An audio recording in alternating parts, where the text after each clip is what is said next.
দেখতেই পাচ্ছ খালের মধ্যে উল্টে পড়ে আছে।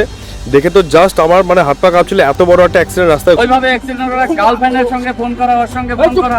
রাস্তার থেকে মেন রোড থেকে গাড়িটা গিয়ে এই গাছে ধাক্কা মেরেছে। গাছ থেকে কুচবিহার থেকে ঘোষকাটাঙ্গা যেতে গিয়ে এক ভয়াবহ দুর্ঘটনা দেখে রাস্তায় জাস্ট আমি থমকে দাঁড়িয়ে গেলাম।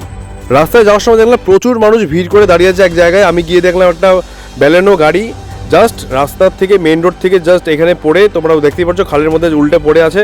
দেখে তো জাস্ট আমার মানে হাত পা কাঁপছিল, এত বড় একটা অ্যাক্সিডেন্ট রাস্তায় ঘটে গেছে। কীভাবে ঘটেছে তোমরা দেখতেই পাচ্ছ। এই রাস্তার থেকে মেন রোড থেকে গাড়িটা গিয়ে এই গাছে ধাক্কা মেরেছে, গাছ থেকে তারপর গাড়িটা গিয়ে পড়েছে এই খালে। অনেক লোকজনের এখানে জমায়েত অলরেডি হয়ে গেছে। এখানে জাস্ট ওনারা বললেন যে ড্রাইভার ছিলেন তার বড় কোনো ক্ষতি হয়নি, লোকাল মানুষ অনেক হেল্প করেছে, আর পুলিশও তৎপর ছিল। পুলিশ আর লোকাল মানুষ মিলে ওনাকে হসপিটালে নিয়ে যাওয়া হয়। ভিডিওটা শেয়ার করে যাতে যার অ্যাক্সিডেন্ট হয়েছে তার বাড়ির মানুষ পর্যন্ত ভিডিওটা পৌঁছে যেতে পারে। অ্যাক্সিডেন্ট হলো, গার্লফ্রেন্ডের সঙ্গে ফোন করা, ওর সঙ্গে ফোন করা, সেই জন্য তাদেরকে বন্ধ করা উচিত। আজকে শুধু মানুষ নিয়ে কোনো মারা যাইতো তাহলে দুর্ভাগ্যের বিষয় ছিল। আমাদের বাহাননগর এলাকার ভিতরে, বাহাননগরে 2 দিন পরে পরে অ্যাক্সিডেন্ট চলছে, তার জন্য সতর্কবার্তা আপনারা দিয়ে দেন।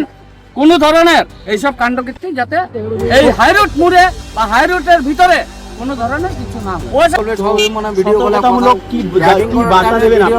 বার্তা আমি দিয়েছি প্রশাসনের কাছে, এটাই বার্তা দিয়েছি। মানে যে গাড়িটা যেভাবে হয়েছে, মানে যে গাড়িটা চালিয়েছে তাকে ভালোভাবে দেখার জন্য, কি বিষয়ে কি হয়েছে না হয়েছে সেটা দেখার জন্য। একটাই কথা বলে, বৃষ্টি বাদলার দিনে বাড়ি থেকে তোমরা যেখানে যাচ্ছ গাড়ি বা বাইক নিয়ে একটু সাবধানে তোমরা যেও।